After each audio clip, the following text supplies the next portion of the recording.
Hey guys, I want to welcome you to another episode of Dark Before Dawn, the series, as you know, where we are interviewing great, amazing overcomers of adversity, tragedy, loss. Um, we're hearing their stories, hearing their victory, hearing about the process and the journey along the way. But today we've got a great guest, and I think you're going to very much be blessed by this. His name's JD Malone, and JD's story is extraordinary because uh, he has experienced loss to a degree that some of us cannot comprehend. None of us really can comprehend. Um, in 2012, he lost his wife and mother of his four children.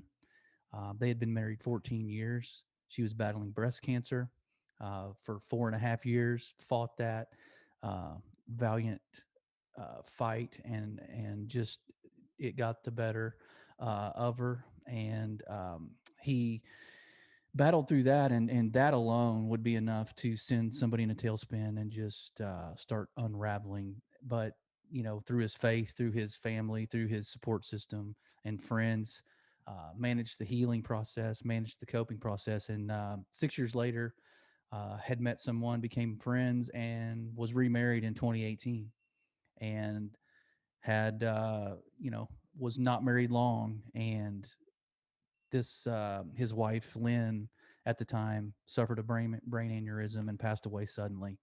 And so that's two spouses that had passed away in the span of 6 years. And that just, we don't know how to put words around that. We can't comprehend that. But thankfully JD is going to give us some context and give us his story of faith around this. He's an educator. He's published a team roping magazine and rodeo magazine. He's an entrepreneur. Sold his company and got a real estate license and was practicing some real estate for a while, and then felt called back into education and is now a middle school agriculture teacher. And I can't wait for you to hear JD's story. I can't wait for you guys to see the hope that he unpacks and just his frame of mind when you listen to him, and just the positivity and the faith and the strength of this guy being a single dad of four kids, and just the absolute foundation of courage and strength that he has. So I hope you love this. I hope it's blessing you. Check out this episode with JD. Hey man, welcome to the show, JD. Thank you. I appreciate you having me a bunch. Hey man, it's awesome to put a face with a name, and we've got some mutual acquaintances, mutual friends. It got us connected, and I had no idea what was behind that curtain when until we had that conversation a few weeks ago, and your Yes. story, and it blew me away. And I think, given that our series being Dark Before Dawn, it obviously fits. But man, I think what I want to let the audience know, and what I was impressed with, is just your faith through this whole thing. And granted, nobody's saying that our faith is a journey of perfection, and right, and it's there's a little Uh, rust, there's a little dirt around the edges, and we're all that way. But I just watching, hearing what you went through, and hearing how you never really lost sight of what mattered in your faith and just your family and who you've been to those kids is remarkable. So if you're okay with it, man, I want to dive right in to kind of where this all got dark, from a loss standpoint. As I mentioned in the intro, you've lost two spouses in I guess it was in like a 6 year span, 7 year span. And I just can't even, there's no words. So for the audience, man, give us a brief, just kind of what happened to your first wife, and then you years went by and found somebody else you felt God was putting in front of you, and then something happened to her. So maybe can you take us through those 6 years or so? Absolutely. 2008, July 8th. I'll never forget the day. We found out my wife we had just had my little girl in May, and she was our fourth. That was uh, I don't think it was a surprise to my wife, but it was a surprise to me. Mm. I told the story a lot, but um, we were blessed with a little girl. So she is the baby of, she's got three older brothers. So um, my wife, she breastfed all of our kids, and she noticed just something wasn't right. So she had went to the doctor. The doctor told her it was just mastitis, and she's like, look, she said, I know, she said, I've breastfed 3 kids. I know this isn't mastitis. So I told her, I said, well, go back and see a different doctor. So she went back, they did a biopsy, and then July 8th, we found out that it was cancer. At the time, we didn't know what kind of breast cancer it was. She ended up having HER2 type breast cancer, which is basically your body overproduces the HER2 protein. So the fight began from right there. She battled. My wife was she was just a warrior. I mean, she honest and truly. I think I might have a little more peace if I would have known that she was good with leaving. But she fought for like every breath. She didn't want to leave her babies. But she battled breast cancer. That was July 8th, and then of 2008, and then she passed away December.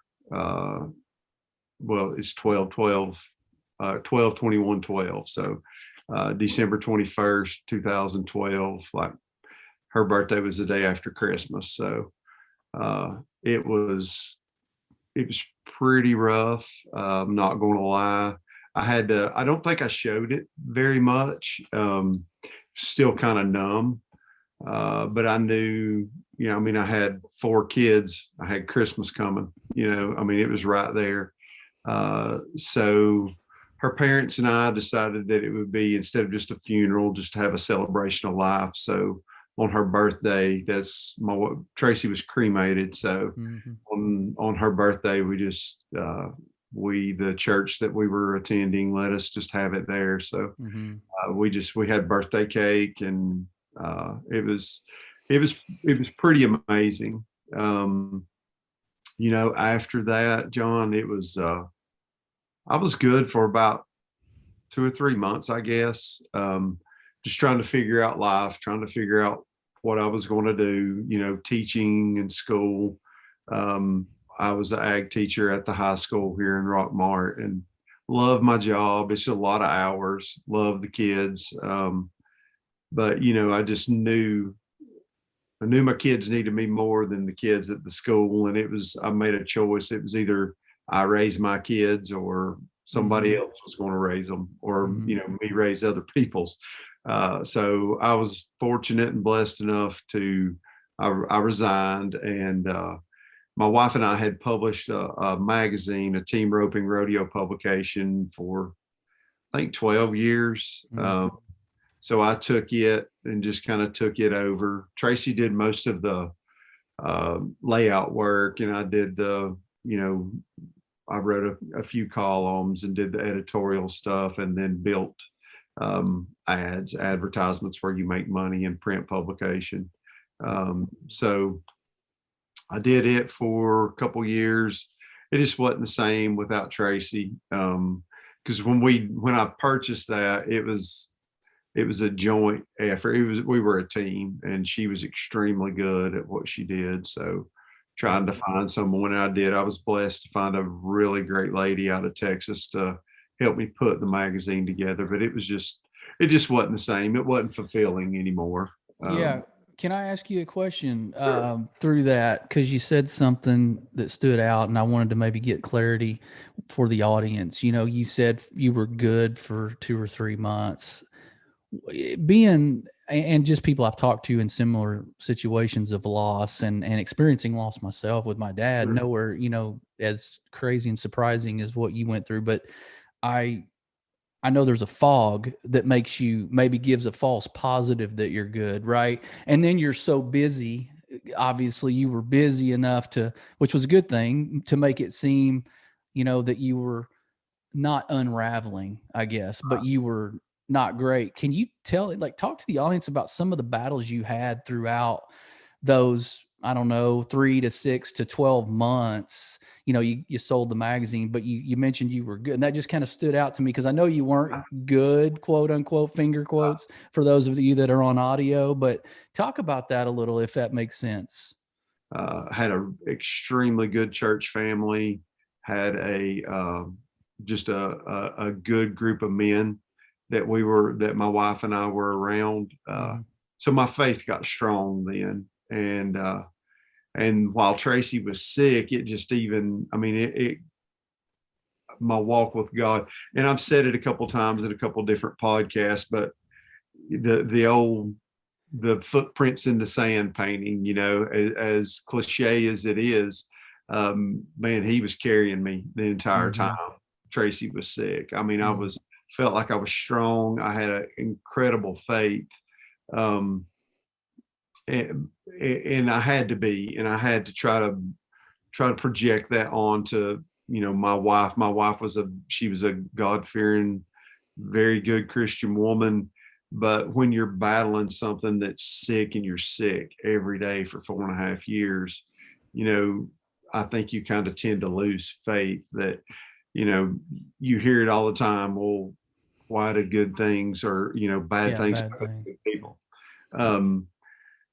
I've always just thought that, even if I didn't know why it happened to her, even if I did know, it would change the fact that she was gone. And I heard something the other day, even if you take God out of the equation, you still have your problems, Sure. So we all face battles and challenges, but mine really came, John, after she passed away. The devil just knows, he knows your weaknesses, and he knows the things that, I feel like he's just playing chess with you up there. So about 3 months rocked on, and I was, like I say, I was good. We stayed busy. And so then the desire for the physical started again. He knew my weakness. It was women. I was completely, I don't know, when you meet your one, you're like the satisfaction level with all aspects of life. I mean, you go through some ups and downs, but I mean, Tracy and I were a team, and the intimacy we had, not the physical intimacy, but while she was sick, I can't even describe it. I knew her and I loved her and we were a team, but that, man, it just got even, I don't know if it was just the knowing the what ifs, but it was all heightened. Yeah. We were just extremely close. And so after that, I started missing, Right. you lay in the bed and you think, man, I miss holding her, Right. It's just the little things. And I think as men, we try, for the longest, I said I wasn't trying to replace her.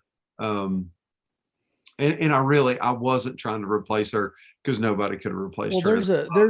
There's an aspect of self-medicating in whatever way works for that person, and people go to different outlets, right, for that coping mechanism. And yours was that emotional or physical connection and intimacy that you were lacking all of a sudden. It's like somebody reached in and ripped out part of your heart, and you're looking to kind of fill in the, spackle that spot right there. And you needed something to fill. And I totally get it, but people do with different things. Yours just happened to be that emotional connection, right? Yeah. Yeah. It really was. And the books that I've read in the past, couple years, I wish I would have read them sooner, but that's the first thing that most men that have a loss that they turn to, is they try to find another, relationship. So about 6 months after Tracy passed, I had found Lynn,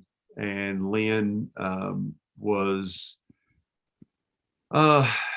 she had been through the same things I had been through. She had lost a husband, and it had been like 8 years prior to us meeting. So we shared that in common. She was just a bubbly, just a wonderful personality.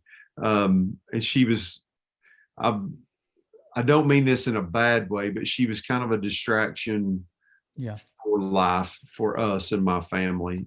Sometimes a good distraction. It Yeah. was always a good distraction for me, but for my kids, it was just too soon. Right. Lynn and I dated a long time, but through all that, the ugly started coming out.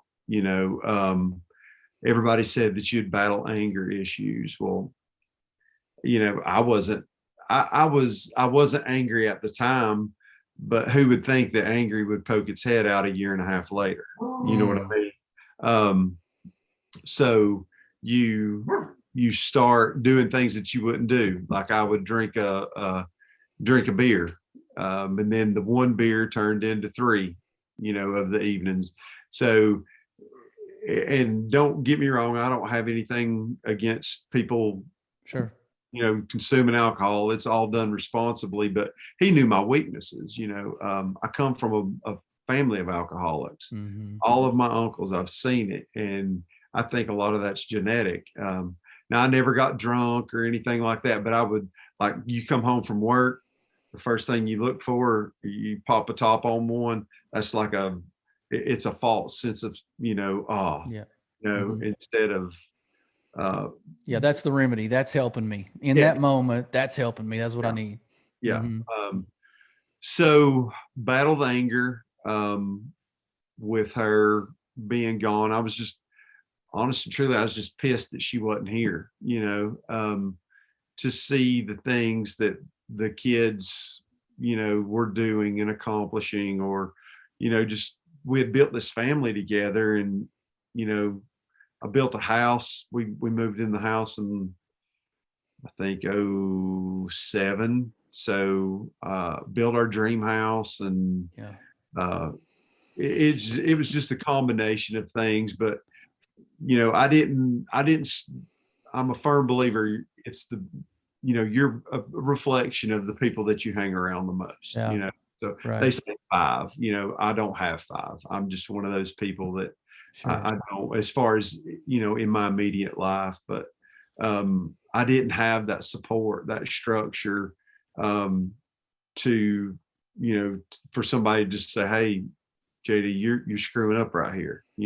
I guess let's talk for a second before we get to the part of kind of toward the end with Lynn and what happened there. Sure. What were your kids?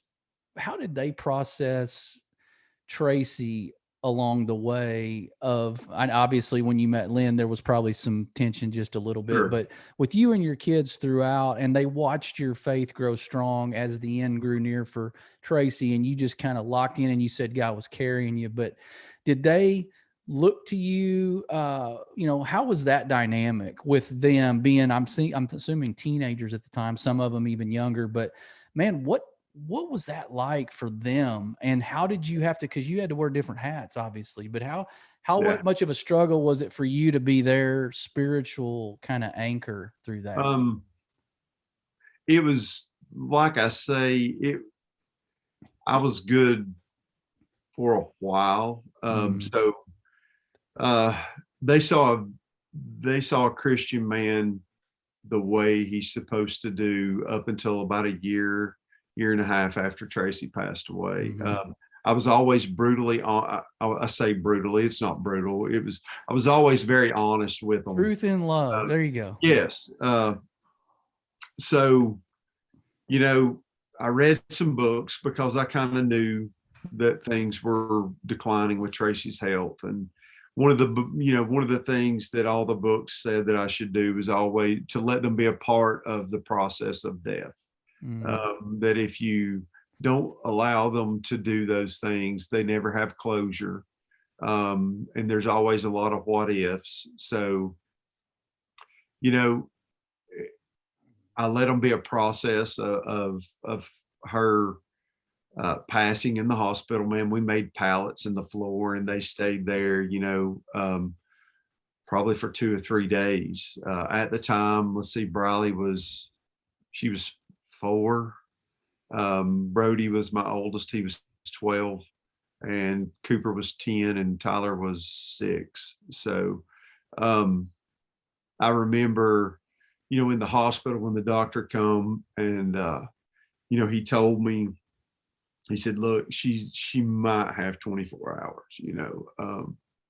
he said, you need to be making, be making preparations for her not being here. And I can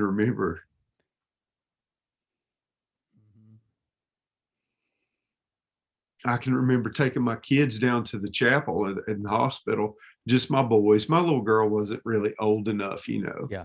Um, but I remember we prayed, and I just looked them all three dead in the eye.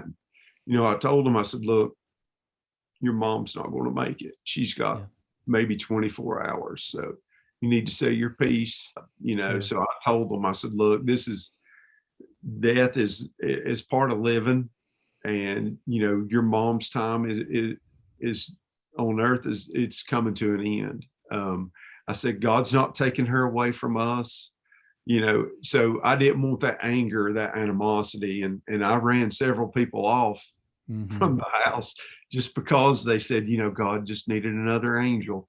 I didn't want that, The last thing people, and I understand that to a degree, just having lost a parent, but you don't necessarily need to hear, and in their defense, they feel like they have to say something to lessen Sure. the blow, but you just don't need the trite, kind of the cliches that are out there. You just need people to either just kind of hang out in silence, listen to you grieve, or Yeah. just maybe wait and don't show up. And I want to point out some of the courage it took for you to look them in the eye that day and to tell them what was coming, because our inclination as a parent is to buffer, right? Is to put those kids in a bubble through some of the most traumatic things they might experience, rather than kind of lock arms and stand next to them as we all go through it. And I can't speak for other people, but in your situation, it sounds like you were willing to get out in front and really get in the face of the situation, because you might have regretted not doing that, as you lessen the blow, as you buffer them from something later. You like you said, they could potentially hear something from somebody where they resent God, but you just made it real clear for them that it's just part of life. But no, I just want to point that out. That's very courageous. I don't know what I would do in that situation, but yeah, go ahead and continue with how afterward, you kind of progress and they have to process. I've always tried to lead them toward God. I think all of my children's walks are different. Brody, my oldest, he kind of felt it at an early age, probably earlier than what, when they're young, you wonder, do they really understand what, being saved and baptized means? But uh, he's older, so you know those conversations that he and I would have were more probably just honest and just more. I treated so after she passed, my we got really close. We were already close, but my in-laws lived with us while Tracy was sick to help out with the younger two, and I just needed time, to be a family. So they moved back home, which was hard. It was hard on them. It was, it just wasn't an ideal situation. But I wanted to try to create what I thought or felt was a family unit. So Brody took on more responsibility than any 12-year-old should ever take on. All of my kids did. Cooper as well, my middle one. So I've got Brody, I've got Cooper, and Tyler's my youngest son, and then Briley. So we're still close. My son will FaceTime, my oldest one FaceTimes me at least once a day. We talk. I just got off the phone with him. He was in an airport in Florida, and I'm real with him. The only thing you can do as a parent is share what you know. If only they would listen. Yeah. Well, was there ever a time as he got older? Because I have a 23-year-old now, but as they become 17, 18, you can have sort of man-to-man conversations to a degree where everybody gets it, and can conceptualize the context and all this. And was there a time where you've that was cathartic for you to maybe years later, but still, so he's more mature and you guys can have these talks like you're talking to a buddy, right? Some of the things you Yeah. couldn't say when he was 12 or 13, now he's 17, 18. Did you feel like there was more of that? That's what solidified kind of that bond, is having those more mature conversations? Yeah. And I tried with my middle one as well because he was a little older. Um, and this is way out of my wheelhouse. This was not who I never talked about feelings. Mm, Most men don't, you know what I right. mean? I come Right. like my mom and dad, um, they weren't one to talk about feelings. It was Right. just, suck it up and whatever comes, you battle through it. So this was new territory for me to try to find I guess my more, I don't want to say feminine side, but the Just a lighter. vulnerable, just more Yeah. vulnerable. Yeah. Yeah, being more vulnerable. Yeah, absolutely. Um, yeah, it definitely helped with my two oldest ones just to be real with them, because I still think they know they can. We have conversations that a lot of dads don't, and we did then, even at you know Brody was like I say 12, and but even up my middle one's 19, and we still have those conversations. Right. Right. Um, So yeah, and I think, I mean, if you look at throughout the Bible, God never minced words, and Jesus definitely did. No. I wish I had his composure to not let the emotions play into your words sometimes. But Yeah. yeah, I That's tried. good. That's good. No, that's good. It's hard for all dads. I mean, it's hard. It's hard for us guys to open Pandora's box because let's face it, teenagers aren't any better at it than we are. They don't want to talk about feelings or vulnerability or transparency, even though, by the way, that's pretty courageous and there is strength in that vulnerability, regardless of what the world wants to tell you or what these toxic masculinity folks want to say. Like that's how you can connect on a different level with your kids, especially. But so we fast forward and you and Lynn draw closer as the years go on, and you and Lynn end up getting married. And so take us through, how long were you guys married? So we got married. I want to say the 25th in 2018. And she passed away March 3rd, 2019. We lived together. Both of us, I put my home up for sale, put my farm up for sale. She put her home up for sale. And mine sold first. Her and her daughter were already pretty much living with me or living with us. Um, Once again, all those just bad non-biblical choices that you make that you look back and you think, yep, we could have saved a lot. But once we moved, the dark times that I've had, once we moved in with her, everything changed. So our place sold, everything just changed. I don't know exactly why. Stuff got really, really rough. She and I argued a lot. I had a family meeting. Lynn and I, it was just bad. It was hard. Blended families are hard. Man, Sure, of my course. hats go off to everybody that has a Yeah. blended family. I mean, and can do it. But it was just toxic. My kids saw the very worst in me. They saw no God at all in me.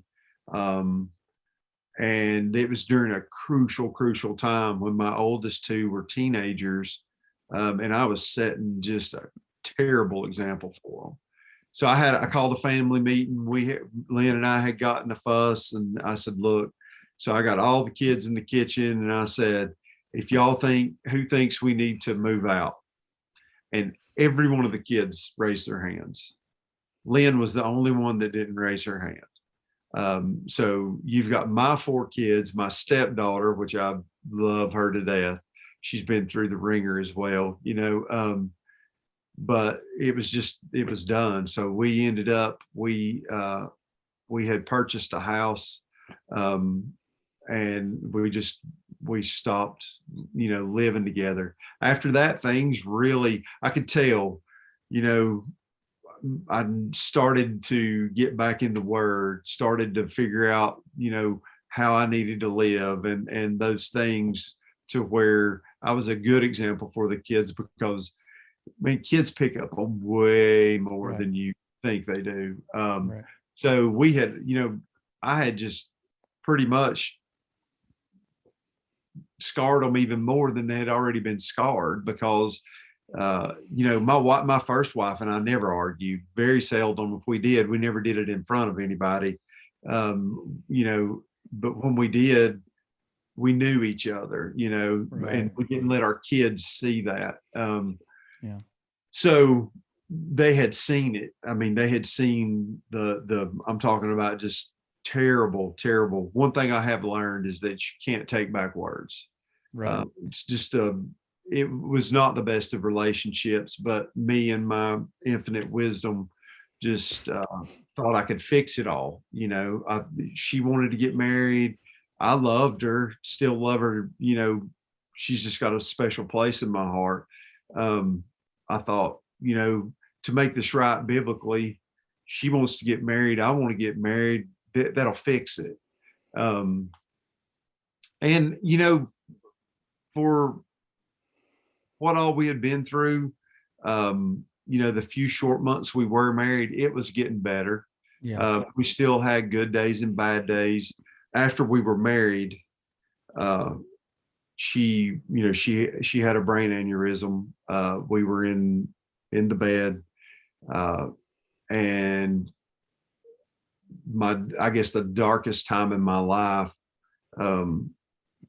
came maybe 3 or 4 days after her passing. Her sister and a friend of, I guess you would call her a friend, they basically accused me of killing her. Okay. Yeah, it's throw the big curveball in there. So not a lot of people know about this, but dude, you talking about dark places. It was just, you're thinking about why would anybody accuse me of that? It just floored me. I mean, just absolutely, man, it ripped me. So Lynn was a donor.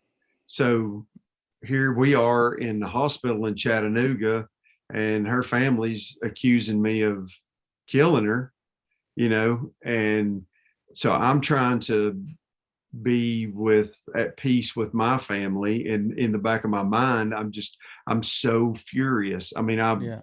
you talk about wanting to put your hands on people. Right. Because I don't even know how to explain it, man. It was No, just, I hear you. that was the hardest time ever. And I was sitting at a little table one night reading my Bible, and dude, you hear people, the crying out to God, and Yeah. it was legit. I mean, I didn't know what to do. I mean, I really didn't. The thought of losing your family.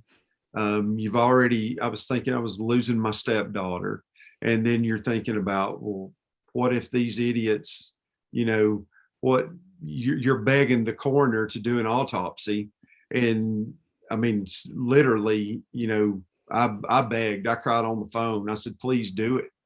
And because of the way she had passed away, with a brain aneurysm, they wouldn't do it. I even offered to pay I just wanted my name cleared, In the meantime, through that, what are your kids hearing?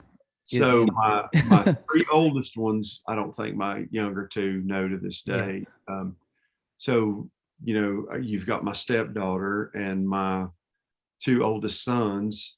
They all go to school together. Oh my gosh. My son, my oldest one, was at a gymnastics meet in Illinois. He didn't really know anything about it. His coach flew him in when he, found out that Lynn had passed. But they were mad, upset, and they were mad at the people that were spreading the rumor, obviously. Yeah. So that's another time I just I can remember just having the conversation with Brody and with Cooper, saying, look, Dad's getting accused of some really bad things. You know that I would never do anything like that. I don't know what's going to come of any of this. I told him, I said, there's uncertainty, you know, I said, but just know, no matter what happens, that I love you, and that, you know, everything's going to be okay. God's got us. Because by that time, you talk about seeking God. I was just, man, I was like, God, just comfort my family, Yeah. comfort me, be with me, let the truth be known. And Well, so I want to ask, and I want to let the audience know too, because, and I appreciate you being transparent, because I mean, I know that's not easy to share some of that stuff. And I know, like you said, not very many people know about that, but for the audience, because I think somebody needs to hear this stuff, what you're saying, and I think it's going to bless them. But I do want them to know, like, there is, like, this series is called Dark Before Dawn, and there is a good ending here. And I just want you guys to know that there is a dawn in JD's life. And it does seem, you did have some dark moments, and that one especially, like you said, may have been the darkest, was to have her, pass away in the bed with you, and then family accusations. I mean, the last thing you need is that, going through loss. But I just want the audience to know that there is a dawn at the end of this. But so during this darkest, lowest, rock bottom, whatever you want to call it, not self-induced either, like you're being attacked, you feel like the enemy's just had your number in speed dial for a couple years here, and you just have got the worst of the worst happening around you, man.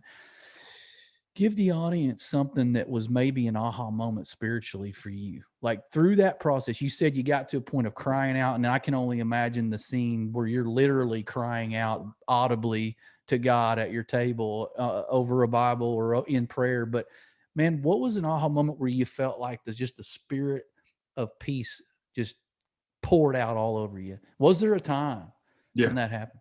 it was at that table. I'll never forget it.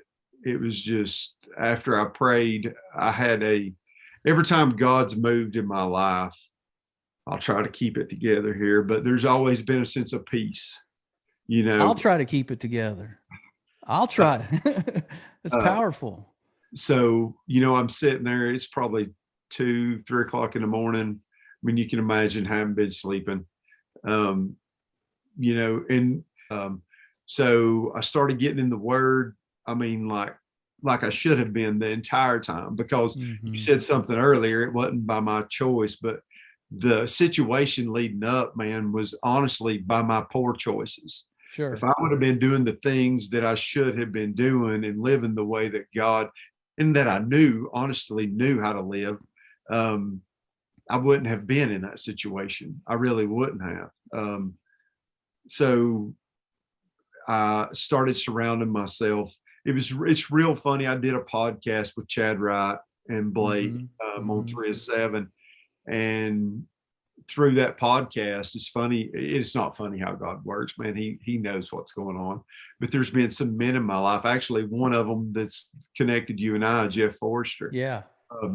Man, there was Jeff had reached out on social media, and then a really good friend of mine, David, had reached out, just saying that they had heard the podcast. And then, he reached out, David did, and said, "Hey, would you like to read, it's John Eldridge's, one of his books, and together in a group."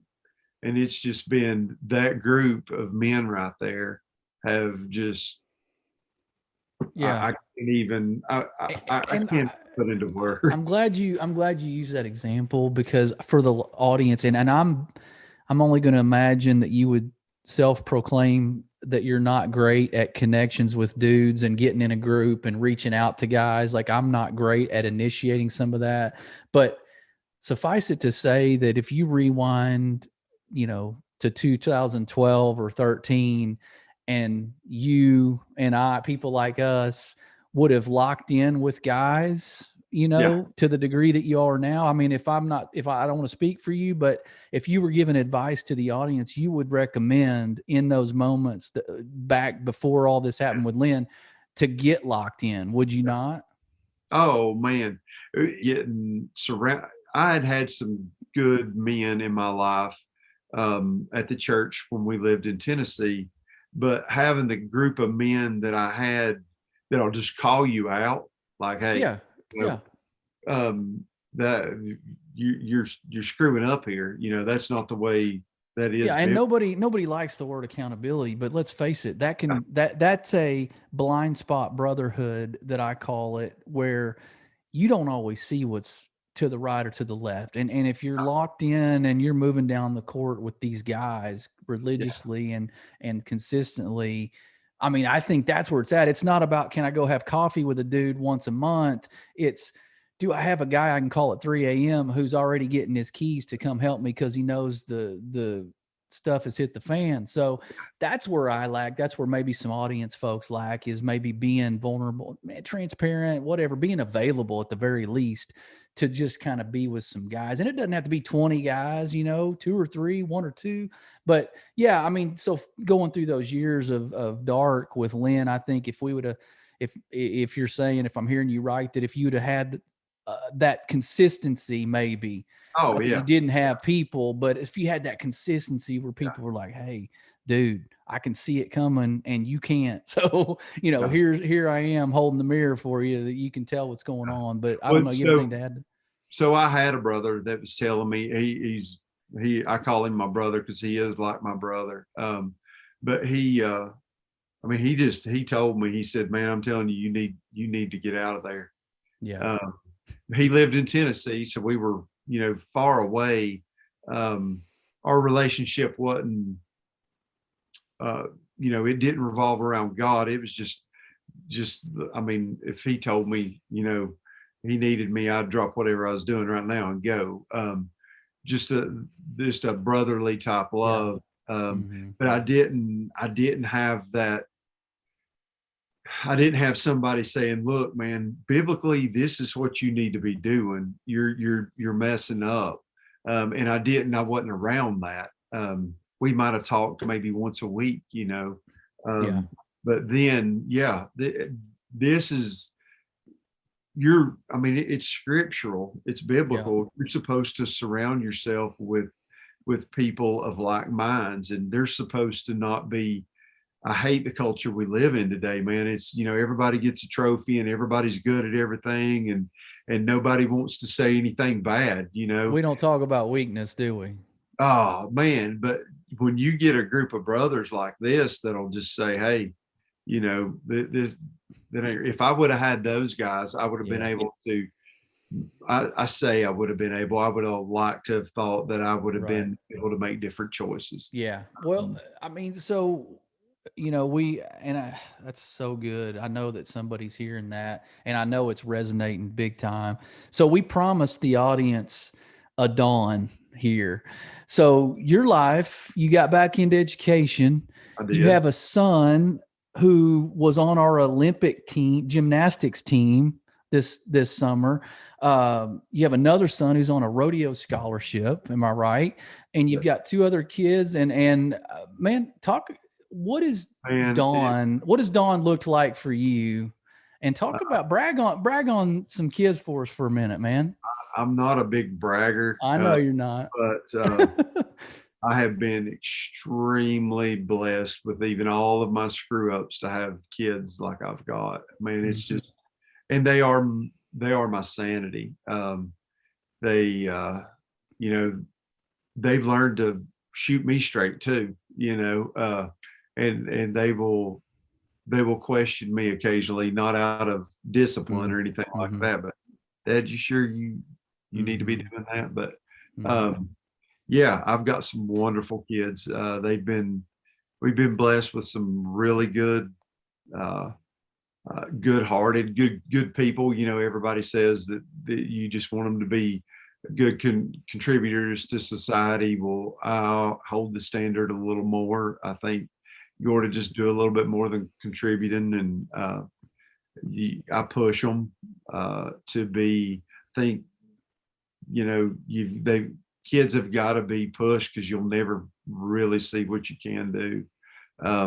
But yeah, my oldest one has he got to go to the Tokyo to the Olympics. He should have medaled. He was going for it, and just Yeah. one of them things, you know. Yeah.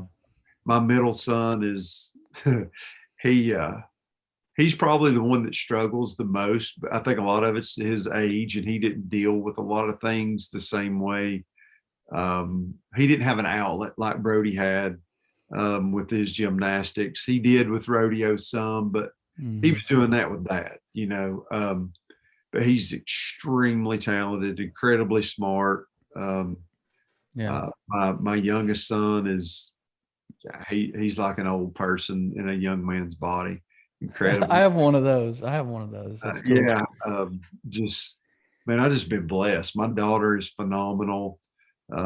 They're just good And kids, and man. you're an agricultural teacher at a middle school, and so you've been allowed. I say allowed. God's opened this door for you to pour Yeah. into young people again, and I got to think that's been a therapeutic endeavor just based Oh, on some of your pain that you've gone through. Like, not only can you help kids through a rough moment in school, or that age in general is just rough, but you can also sort of sit back and look and go, wow, look how far God's brought me, and look what difference I'm making now, and look at my purpose, even though it looks a little different than I thought it would.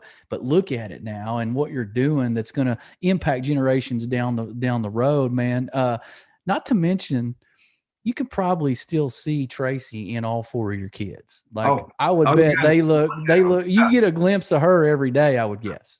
absolutely. All of my kids look very similar. I get it all the time. But yeah, So do not I, man. It's yeah, not fair. So do I. yeah, yeah. The Brody looks like me from about here, well, about here down. Getting a big old crooked, broken nose. Uh, uh, but he got a little bit of yeah. genes, but yeah, they're every day you see them. You've come full circle, and you've had a rocky road to get to this point. So I want to end with this and close up shop here with you. And I really appreciate you sharing today. But Sure. give us, just because I know it sounds like you're not big, you're not at the first of the line to start saying what good things you've done, or you're not the first to point out your strengths. I'm guessing other people have to kind of show those to you and talk about them, because you don't. But what are you most proud of at this point in your life, man? After all you've been through, I mean, you've been spiritually, emotionally, I don't know, fill in the blank, but you've been on this roller coaster for a few years. And what are you most proud of about yourself, man?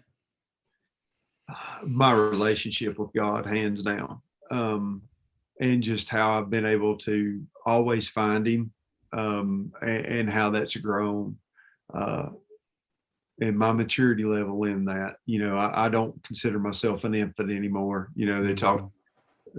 talk about being an infant. You know, scripturally, Yeah. uh, I think I'm off the milk now, Yeah. and I hope and pray that I'm a good role model for my kids. Yeah. Work hard and get in His Word and realize that you know that pe- people's going to make mistakes. Mhm. So yeah, I guess to shorten that up, Yeah. but my relationship with God and having good kids. That's good. No, that's good. And I think the best takeaway for the audience is, it's not that any of us have this all figured out, and No, we're all broken too.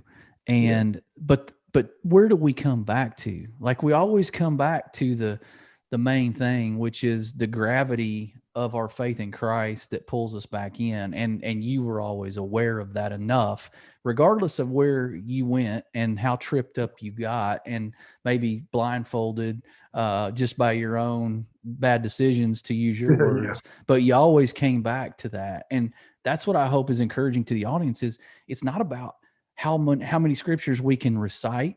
It's not about how many times we go to church or what we wear at church. It's about, where do we come back to when we've missed it or tripped, or gotten knocked down or just made a bad mistake. It's where do we come back to? And I think that's where it is. And you've landed every single time. You've landed back where you need to land and saying, okay, God, I missed it. Or God, all right, I can't do this on my own. Or you've always come back to getting aligned vertically with him. And so, man, I want to thank you on behalf of the audience. JD, it's been a pleasure. It's been a blessing. Audience, this has been just way beyond even what I thought it would be. And I appreciate his transparency and how authentic he's been. So I know you took notes. I know I'm going to watch it back and take a bunch of notes because he's got a lot of good wisdom here for us. So till next time, he's been JD Malone. We've been Last in Line. Be blessed.